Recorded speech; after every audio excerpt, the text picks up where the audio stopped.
Good morning, everybody. Starting off the new year with a salute. Sam here, United People's TV. 2026. Who's looking forward to it? I'm looking forward to United not being crap every single week. Well, actually, it's not every single week. That's the point. It's up and down. It's a roller coaster. Anyway, we've got Leeds on Sunday. Towards the end of the show, we're going to speak about that Leeds game. You can let me know what you think needs to be different from that game against Wolves. But yeah, who had a good new year? What'd you get up to? Where'd you go? Let's have a little chat to kick off today's show. We'll also be speaking about the January transfer window. Andy Mitten on the window. We'll speak about Kobbie Mainoo, Joshua Zirkzee, Toby Collier. A little conversation about Mateta, which I don't think is going to go past a conversation. Speak about AFCON. Speak about the Premier League results that have happened over this game week and everything that's coming up this weekend. Unfortunately, I'm still not 100%. That's why my voice goes really deep for some reason when I get ill. And that's where we are. So good morning to Josh, to Kyle, to Ant, to Maddie. It's been, honestly, this last week might be the least that I've worked in a long, long time. And haven't exactly enjoyed it. I'll be honest. I think I'd rather be fit and healthy and working every day. But yeah, it's been a bit unusual. Who else we got down here? Josh, I've already said hi to Josh.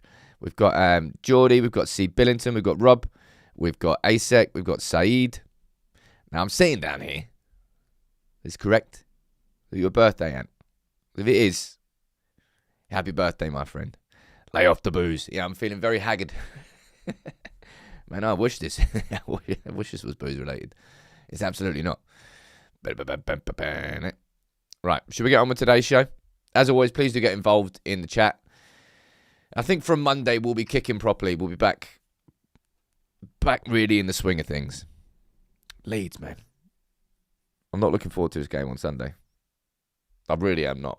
I don't mean that in a sort of pessimistic way, but I think even if you're not... I don't know why people were looking forward to this game against Leeds. Like at any point. This isn't a consequence of us drawing against Wolves. I've always looked at this game and gone, that's not going to be fun. Right, shall we run through this? Kick off today's show. Ahmad and Mazraoui both in the best 11 for the group stages at AFCON. And Mbeumo has actually created the equal most chances, but it was Ahmad and it was Mazraoui who got in. So congratulations to both of them.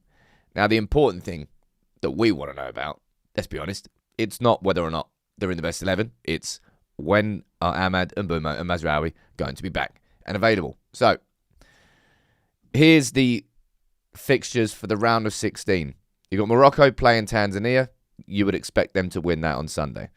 And also on Sunday, you got South Africa facing Cameroon. So come on, Klein, I know you're in here somewhere. Anybody else who's South African? Come on to South Africa. Yeah.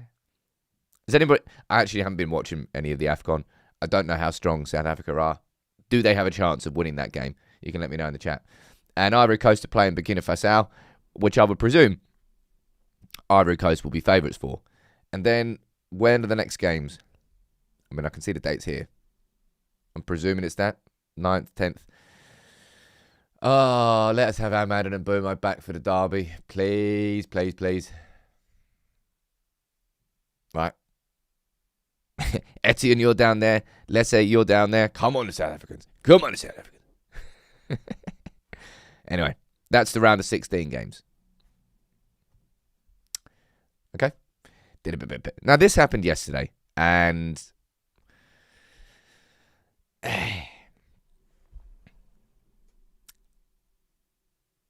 it's just Chelsea, really. It's just Chelsea. What a horrible, horrible, horrible, horrible little football club. Just everything they've done since 2005.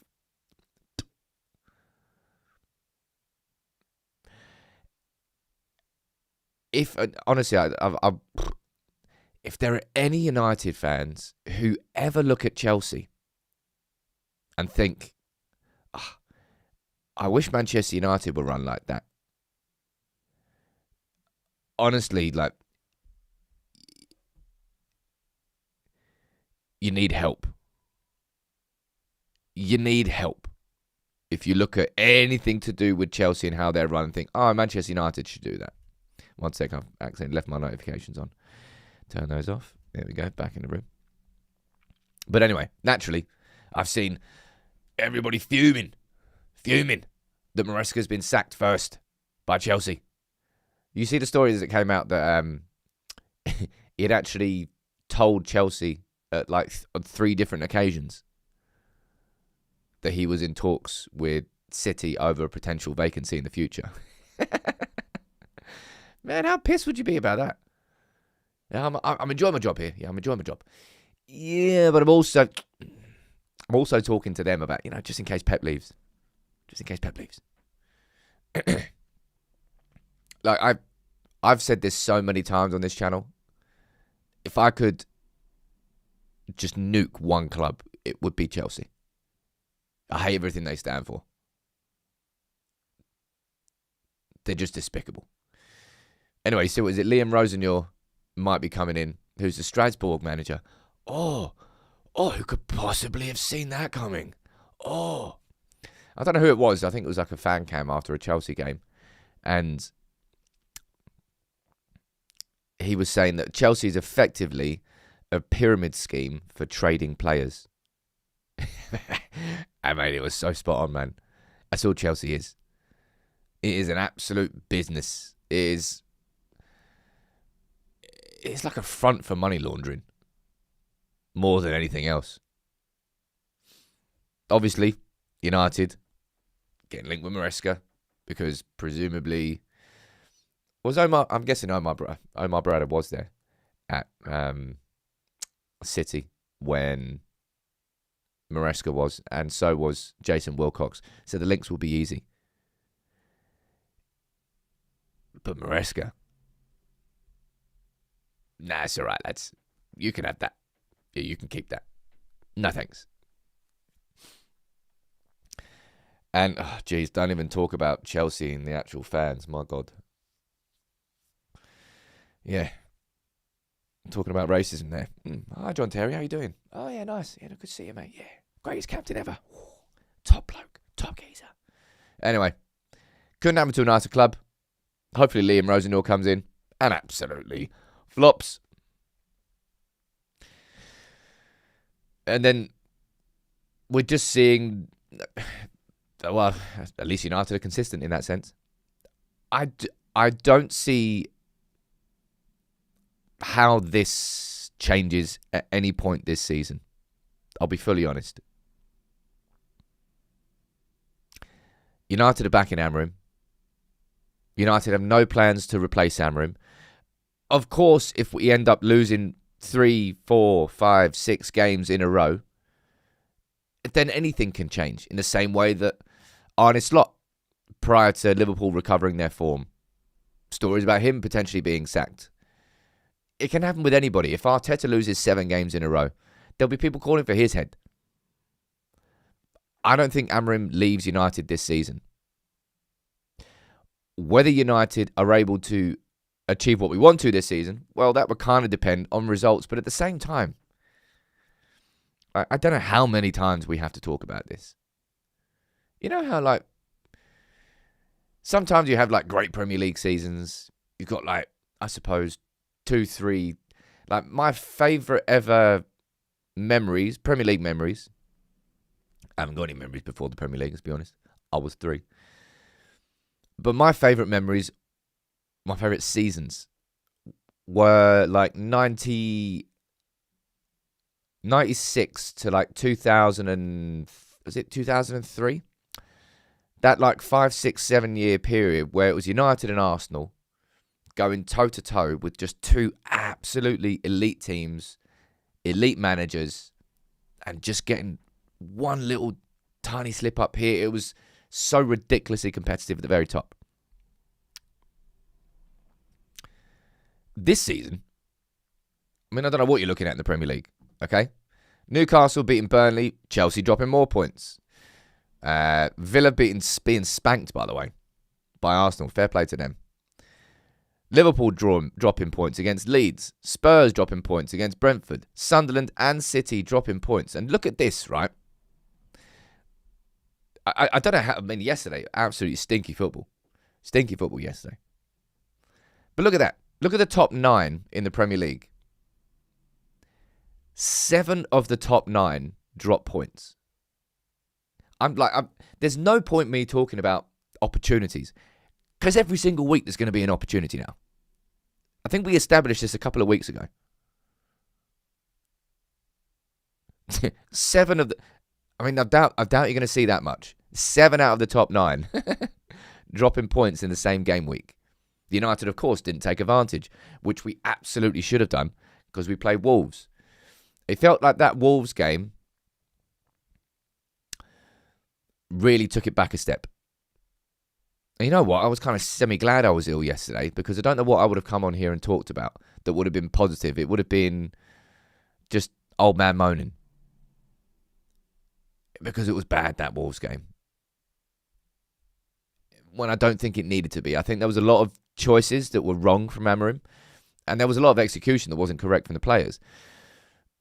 But 7 out of 9 in the top 9 drop points. Man United are 6th. Now, you might not like this. This is just a reality check. 6th is our ambition this season. And right now, we are on course for making it a successful season. And a big part of that is just everything that's happening around us. Would I probably say... Man, it's a bit shit, but it's kind of true. I'd probably say that's one of the biggest positives of the season so far. The fact that the whole league is stumbling at the same time as we are.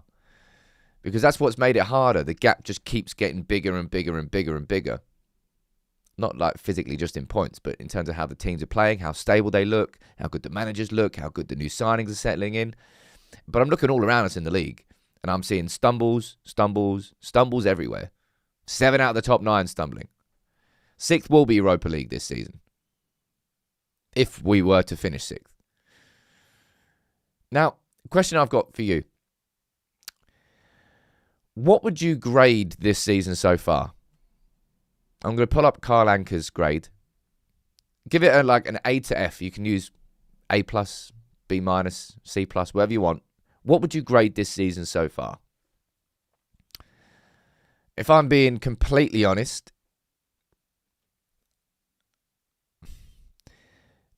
we might be on course for our goals, which technically means the season has been a success so far. But Christ, we've made it hard work. Like, we've made it ugly. So often. And like, any time that you have a little bit of a positive, it's like slapped down by a negative. Like, we've really not got away from the roller coaster style of being a Manchester United fan. And that is what makes it so emotionally exhausting. Being a United fan right now. Because you know the swings are so mad. Down here, we can see Cyber Steve, you're going for a B. Ukemi, you're going for a C+. C+ says Calvin. Exotic Observer, you're both going for a D.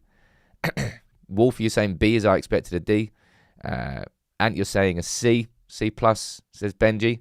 Well, Carl's gone for a B-. Just out of curiosity, I'm going to read through the logic behind it, because I think it's worthy of a conversation. And then we'll move on, and we'll speak a little bit on transfers. By the way, the whiteboards are going to be back properly on Monday. We're going to get them all sorted over the weekend. I don't know how much activity there's going to be in January. Tomorrow, I'm going to do sort of my ideal January transfer window. Ideal but realistic. Now, there's no point in me saying my ideal window, we go and sign Elliot Anderson, and we go and sign Carlos Baleba, and we sell this player. Because that's not going to happen. But an ideal but realistic window. But Carl's gone for a B-. Just out of curiosity, going to read through it, all right? Manchester United are competent again for the most part. Ruben Amorim's men beat the teams they're supposed to and have ways to avoid the other big 6. Happy pip, pip, pip, pip. I mean, in terms of beating the teams that we're supposed to, I mean, you could think of West Ham, Everton, Wolves, Bournemouth. You might be able to include Bournemouth in that. I'd actually say that's probably the biggest downfall of the season so far is we're not beating the teams that we are supposed to. I think in the big six, winning away at Anfield, that first game of the season against Arsenal, frustrating that was. I actually think it's those games where United are expected to win and expected to perform. We're still not doing it in those games. That's probably the biggest frustration because they're the ones that we all feel are missed opportunities. Biggest surprise, United now spend longer periods of time with the back four. Yeah, I suppose. Biggest disappointment. Come along. Oh, that Grimsby game. Jeez. Anyone else just parked that from their memory? Didn't exist. I can't remember it. Lack of game time for the fringe players because of a lack of games. Hope for the rest of 2025-26. Turn Old Trafford into a fortress again. You know what's mad? How on earth did Erik ten Hag go an entire season? Am I making this up? I can't remember if my memory's right. Did we go an entire season undefeated in the league under Erik ten Hag and just over an entire season undefeated away from home under Ole Gunnar Solskjaer? Is that right? If I remembered that properly. The two complete opposites. I actually think that record under Ole was more impressive. How on earth did we go over a season undefeated away from home in the Premier League? That's class. I'm pretty sure it was a whole season that Erik ten Hag went undefeated. It'll be nice. But I can tell you all the games that we've dropped points at home this season that we really, really shouldn't have. 3 times we're in the lead against Bournemouth. Everton, Wolves, West Ham. We lose the first game. Apparently we lost the first game that season. But okay, it was a majority of a whole season undefeated. We had a pretty damn good home record that season under Erik ten Hag, even if it wasn't undefeated. So turning Old Trafford into a fortress again would be nice, but United just being competent. In fact, what do you describe it as? What would you say? I'm going to speak about it again properly later in the show. What would you say is the biggest? Because there isn't just one problem at United. We know that, right? There's not one. Oh, fix that one thing and everything's sorted. What is it that you think's the problem? Like the biggest problem? Is it the players? Is it the tactics? Is it the starting 11 tactics? Is it the second half game management? Is it... Well, I don't know what else. What is it? Because we can have it one week and then we can completely lose it the next. We can have it in one half and we can completely lose it in the second half. Man. Yep. And I think that is a big problem. Whenever United have over 50% possession. Whenever United, and that comes with expectation, kind of leads into what I'm saying about not doing it against the teams like Wolves or Everton or West Ham. Those games where United are expected to have more of the ball, are expected to get the win, it's almost like they can't perform when the expectation is there. And that was a big reason why I think I felt early on, maybe not early on, but under Ole, that we couldn't make that next step up. Because Ole was incredible at making Manchester United believe when we were underdogs. Obviously, the biggest example being PSG away. But remember that time where we went top of the league under Ole? And it just felt like our asses fell out. Like we didn't know what to do. We were so good at chasing, at being second or third and chasing who was above us. And as soon as we were at the top and we had nowhere to look but down, we were like, we didn't know what to do. And then I think we lost like 2 or 3 out of the next 4 games, something like that. And then City won like 12 in a row. I remember that. Let me see what you're saying down here. Injuries, someone saying down there, players' attitude, consistency, fear and nervousness from the players, lacking concentration, switching off after going ahead. It's not winning all the games. We've nailed it, the observer. You are very observant, sir. Consistent attitude for every game, mentality, lack of intensity, pressure. You know, how do you teach people to deal with pressure? Surely, like, the only way that you can teach people methods to deal with pressure, but the only way that you can ever truly deal with pressure is dealing with pressure. I don't know whether I'm right or wrong on this one, but surely the only way that you can learn how to deal with it is to put yourself in that scenario, deal with it, and then you prove to yourself, I can deal with it. It's not as bad as I thought it was going to be. So the next time it comes around, the pressure feels a little bit less because you're used to that expectation. And then the more you do it, the more it just becomes not as bad as it seems. I don't know. Sequencer, I don't know if we've actually got a sports psychologist at the club. We had one. Was it Sasha Lense under Ralph Ragnick? I don't know whether we've got anybody specifically for that. But it does feel like pressure is a big thing. And sometimes there's games and moments and occasions where we do it. Like second half against Newcastle. I know it wasn't the best in any way, shape or form. But at defence, they held up. They really played well. Under a lot of pressure. So I mean, it's like flick on, flick off. Right, let's move on. Should we speak about transfers? Because, let's be honest, we'd all love a big January window. I don't think we're really going to get it. You see Brennan Johnson going to Crystal Palace, 35 mil. Well, just under 35 mil. If I'm a Spurs fan, I'm looking at it going, well, I'm taking that. If I'm a Crystal Palace fan, I'm looking at it thinking, but that could be a pretty good signing. That could be a pretty good signing. You know how Palace play. They play fast, transitional, attacking football, and they're bringing Brennan Johnson in to be a complementary sort of supporting striker to Mateta. Could work. You see West Ham, the West Ham signings seem like peak West Ham signings. They're signing a striker called Pablo from, what is it, Gil Vicente? I don't know where that is. Anyway, they're signing a couple of random attackers that no one's particularly heard of for like 20 million each. But West Ham are trying to do their best to avoid relegation. I'll be honest, I think they're going down. Let's choose our relegated three teams quickly, just to cheer ourselves up, because we're not in this conversation. What three teams do you think are going down? Wolves are gone. It feels like Burnley are going. I don't think Burnley will be... no, they probably will be, actually. I mean, it may well be that bottom three, really. Who's actually going to get... I don't think Leeds are going to get dragged into it. I think there's a chance. There's a chance that Bournemouth do, you know. Because Semenyo's going to be going in January. He's been one of their linchpins this season. Forest might. I mean, it probably is going to be those three, isn't it? Of course, we drew against Wolves and we played Burnley. Next, we play 3 out of the bottom 5 teams in 3 consecutive game weeks.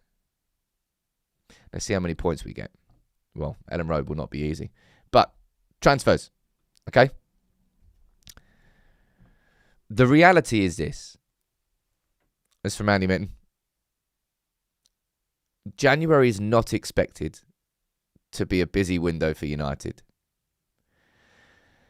The way that United are approaching this window is there anything we can bring forward from the summer? Now, sometimes when we've gone into January windows, our approach to those windows has been, right, well, this hasn't worked so far this season. What can we do between now and the summer to maybe give us a boost for the second half of this season? Hence why we signed Igalo, Weghorst, temporary plasters to cover a gaping wound. That's what we've tried to do in January windows before. I wouldn't exactly say... Well, Weghorst worked. Man, Weghorst. I really like Weghorst. Anyway, a bit random. United aren't looking at this going, right, our midfield, there's not enough there. Let's try and bring somebody in to sort the second half of this season. If we make any signings, it's going to be part of the longer-term strategy. The Semenyo situation, I think, was isolated and actually kind of separate to everything. It may well have been that United have... In fact, kind of the opposite. I don't think that United trying to sign Semenyo in January and missing out on him means that in the summer we're going to go and spend 65 million on an attacker. I think that was just seen as a market opportunity, hence why we were in for him. Liverpool wanted him, Chelsea, in and out, City, all the top teams really were interested in signing him. Yeah, Richie, you're saying Bruno was bought in January and it worked. If I'm correct in my memory, we were heavily interested in Bruno in the summer before, but we didn't make a move for him. I can't remember why. But I'm pretty sure I remember us being heavily linked with Bruno in that summer, and then we signed him in January. So that was just like a continuation of a plan that we already had. If there's a big midfielder, I think it might be Carlos Baleba. Look, I'm not here saying that we've never made any big bloody signings in January. I'm just trying to say that the strategy and the approach in this Jan is not anything short term. I don't think we're going to be seeing a loan signing for 6 months. If we were to make a loan signing, it will be a loan signing with an obligation. It will only be a loan signing that is going to stay at the club past this season, which might limit our actual options. Now, we've been linked with plenty already. I haven't got the whiteboard up and ready yet, but we've been linked with James Garner, Carlos Baleba, Elliot Anderson. We've been linked with Jean-Philippe Mateta now. João Gomez we've been linked with. Ruben Neves we've been linked with. Lots of midfielders you can go, he would improve us, he would improve us, he would improve us. In terms of one player who's coming back, Toby Collier.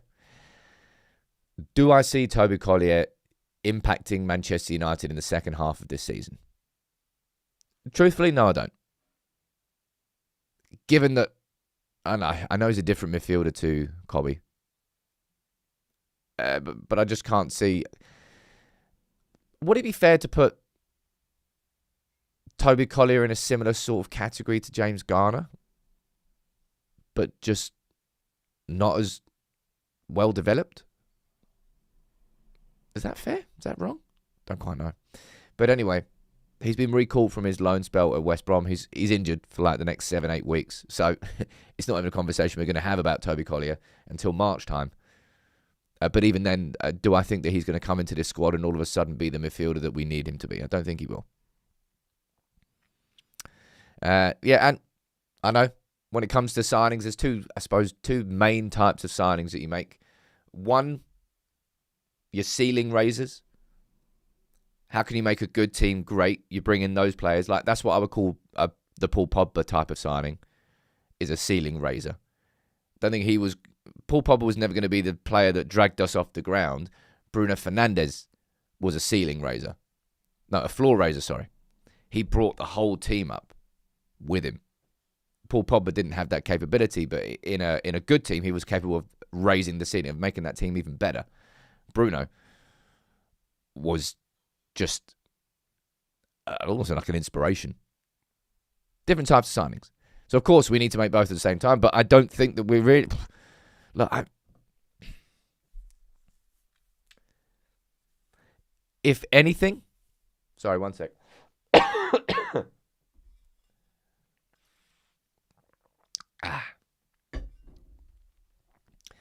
If anything, I think you might see United do something late in the window. Probably more towards when AFCON is over. And look, Kobbie, again, it's from Randy Mitten. He wants to go out on loan. United don't want him to.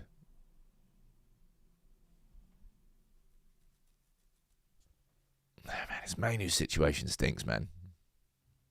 I really don't like it. The reason I really don't like it is because I don't think anybody is winning here.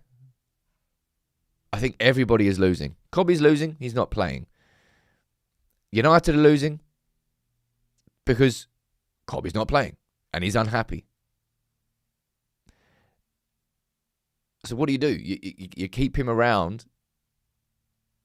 just in case you get injuries. But then even when you get injuries, he bloody gets an injury. Which is just ridiculous luck. But right now, nobody is winning in this Kobbie situation. Now, you got Samuel Luckhurst, which I don't exactly bring his name up much. He's saying that Mainoo's determined to revive his United career. And I really hope that is the case. Because you know where I stand on the Kobbie situation. I want him to be loaned out in January. There is no point keeping Kobbie here if he's simply not going to play. Even if it's from a squad depth perspective. Nah. Loan him out. Give those minutes to Toby Collier. Give those minutes to somebody from the youth. Where Kobbie is right now in his career, simply just being Bruno's understudy, is not sufficient. And if you try and keep him there, he's just gonna want to leave. So, in terms of Kobbie, I think if he does go, I think it will be towards the end of the window. But United don't want him to go. So it's still that sort of... I don't even know what to describe it anymore. I haven't liked this whole Kobbie situation for a good long time, for being honest. This one's a little bit random. I don't really think it's worthy of anything more than just a little couple of minutes conversation. You've got Kobbie Solihull from Sky saying United have a long-term interest in Jean-Philippe Mateta, which I think is just basically a January window. Yeah. Jean-Philippe Mateta, yeah, got him. Very nice. We're not going to sign him. Not because I don't think we couldn't be improved by him, because I think he's probably one of the best strikers in the league. Every time I watch him for Crystal Palace, he's so damn good at holding the ball up, but also being able to turn and get straight. Like he's not exactly like a lump. And something that always surprises me about Mateta is how bloody big he is. Like he's just a square door. Anyway, I don't particularly think we're going to be going in for him, nor do I think that Crystal Palace would sell him. David, you're always good fun, you are. You need to pick up your mood. Finding it very depressing. I find you very depressing, dude. Call it quits. Was that his first goal in 12 matches? I didn't actually realise that. I've always appreciated Mateta. I think he's a good player. In terms of Ugarte and Zirkzee, now they're two players who I really think United need to just move on. Now, United won't... The latest on Zirkzee is it's getting heavily linked with Roma. Fabrizio's already said that kind of personal terms being agreed. United will only let Zirkzee leave if Roma add the obligation in. So like United aren't going to let Zirkzee leave just for 6 months. And then he comes back to the club. Sort of in the same... Basically, United want exactly the same deal with Roma for Zirkzee that we got with Napoli for Højlund. That's Napoli sporting director talking about the obligation being a formality.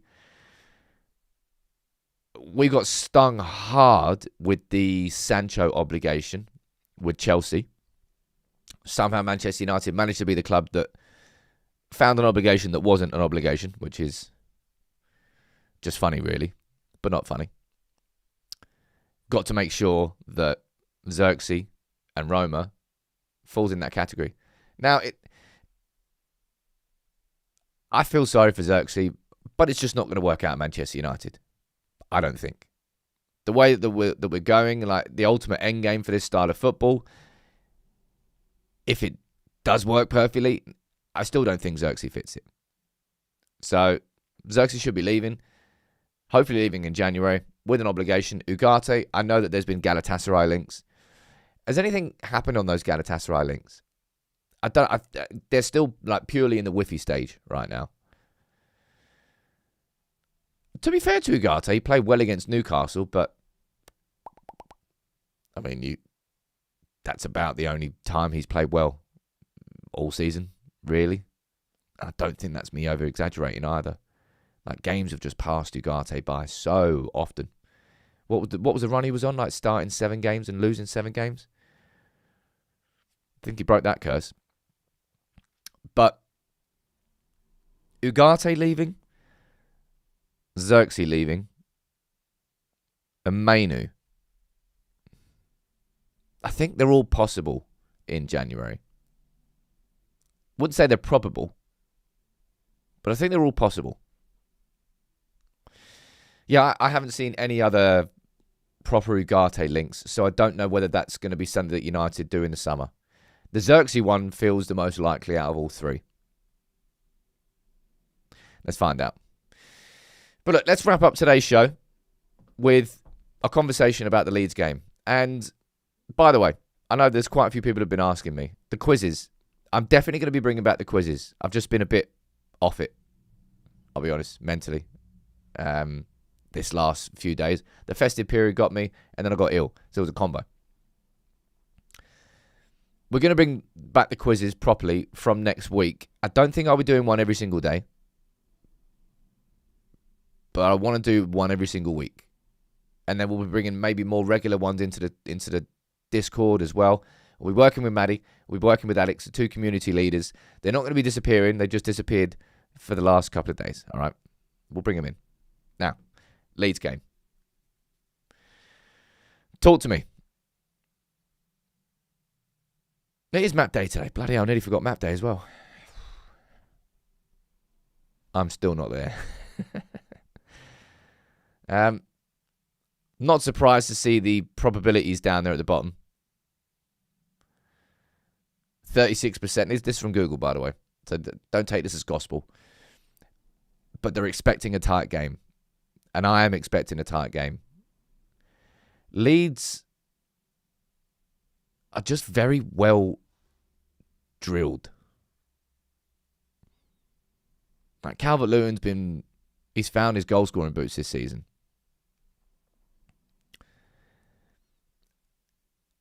I think if there's one word I would expect from this game, I would say it's going to be intense. Yeah, there's certain games where it's not, but this game it will be. Kind of lucky it's an early kickoff on a Sunday. I'll be honest. And they've done that on purpose. If this was like an 8 p.m. kickoff, it will be worse. I'm not sure what to expect. And so, Darren, you're asking there about any players coming back. So I'll do my preview for the Leeds game after the press conference, which is going to come today at, I think it's 1:30-ish. And we might get a little bit of an update. Will De Ligt be back, for example? Will Maguire be back? They're the 2 most likely players to be able to return, right? After the game against Wolves, you can see down there, that's what Ruben Amorim said. Mason Mount, for example, will he be back? And if we're talking about United being able to cope with the press and the pressure, Mason Mount, I think, is important. Richie saying kickoff time's irrelevant? Nope. It's absolutely not irrelevant. When it comes to the atmosphere, when it comes to hostility, going to Ellen Road at 12:30 on a Sunday morning, significantly easier game than going there at 8 p.m. on a Saturday. If you don't understand that, that's on you. It's not to say that the game's going to be easy as a consequence, because it won't be. But it would have been a lot more hostile under the floodlights at 8 p.m. on a Saturday. Ruben Amorim after the Wolves game saying, look, we're not going to rush anybody back. And that's just not how United have been handling injuries this season. We've very much been cautious on players returning. And I imagine we're probably going to do the same thing with Mason Mount. We don't know how He was taken off at half-time against Newcastle for precautionary reasons. But we don't know exactly what it was. Was it he felt something in his hamstring? I don't know. Did he feel something in his knee? What was it? No idea. We haven't been told. So I suppose it depends what it was that kept him off and whether or not we'll see him back in this game. But if he is fit, then Mason Mount goes straight back in that starting 11. That's for sure. 1 second here. Just pulling up the map. Let's get that back up there. Yeah, and let's finish on this. Yeah, it's going to be a raucous atmosphere. It will be.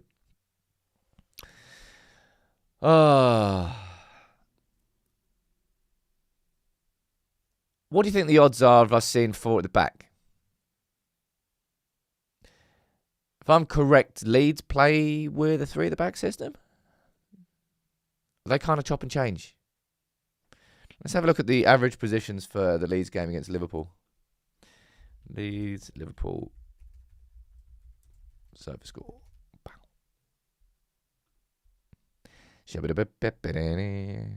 Right, so this was a starting 11s. Yeah, so it did play 3 at the back. Thought so. Ethan Ampadu.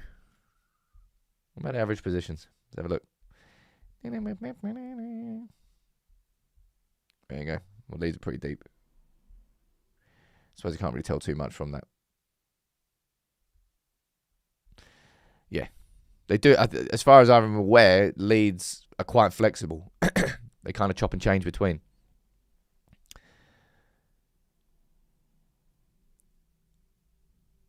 I was really annoyed with Amorim's choice to move Dorgu. I think that was the thing I was probably most annoyed about. Like, you made a big old switch, man. You played Dorgu at right wing. No one saw that coming against Newcastle. Oh, and he got man of the match. He got Premier League Player of the Week, and he scored an absolute perler of a goal. Why would you move him out of that position?